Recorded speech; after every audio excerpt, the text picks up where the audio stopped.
Somebody wanted a little clarification on how the ultraviolet sterilizer was set up in this Oscar tank. I'll be more than happy to do that for you. It's really pretty easy to do, in all honesty. I almost did it by mistake. I didn't even really, I'd forgotten that I actually ordered the unit until it showed up one day FedEx, and of course I got all excited because I had something new to play with. But looking at the unit, I realized it needed an external pump. It didn't actually say that anywhere in the advertisement. I will show you a picture of the exact unit I've got.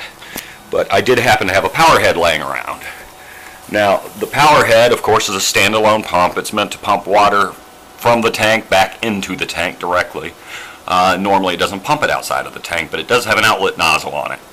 That outlet nozzle just happened to fit a piece of 1/2 inch polyethylene tubing that I had laying around that I use for draining the aquarium. It didn't fit it quite correctly. I mean, it was a little too small, the tubing was, so I actually had to heat it, heat the polyethylene tubing and shove it on there while it was still hot. That way it would stretch and then fit the output opening on the power head nozzle.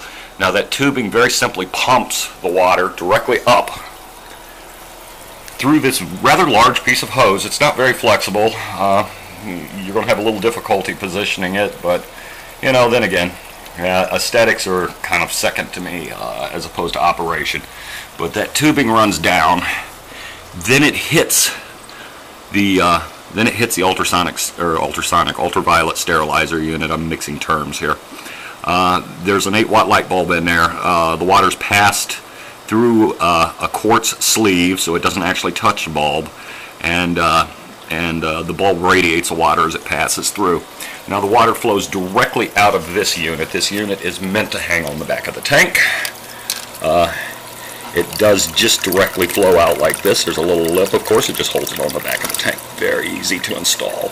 They do make another version which actually has a lip to it where you could fit another piece of the tubing if you wanted to use that unit, but that would be more trouble than it's worth in all reality, because that would require clamps and all kinds of other things, and I just don't want to mess with anything like that. I'll include a picture of the actual unit that I'm using. I did scan the manual. I'm not I'm not selling anything. It's not an advertisement. It's just the one I bought. It works very well. The company's reputable, and they ship very rapidly. It's quite easy to hook up. It's meant to run 24 hours a day, 7 days a week. It shouldn't be turned off. Turning it off and on will shorten the life of the bulb. The bulb has an estimated 1-year lifespan. So really there's no need to ever turn it off. The only thing that bothers me is if the pump does fail, and knock on wood, I hope it doesn't, if the pump were to fail, I do believe the unit would actually overheat and there could be some really bad problems. I'm going to try to think of a way to circumvent that at some point in time.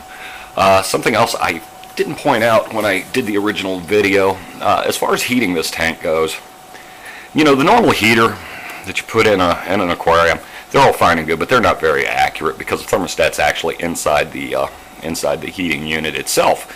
And obviously it's not taking the true water temperature, it's taking the temperature of the heater itself.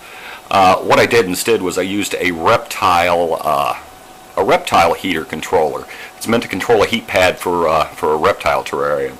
They're capable of handling 500 watts of load, and it actually does do a very good job at controlling the temperature of the tank. The temperature never varies by more than 1/10 of a degree.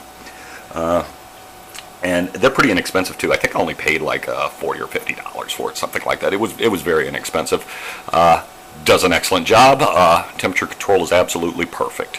I'm going to include some drawings as best as I can, and I hope this helps you out, because honestly, it's a lot easier to do than it sounds sometimes, and I tend to rig things together. I'll take a box of junk parts and I'll make something out of it if I possibly can.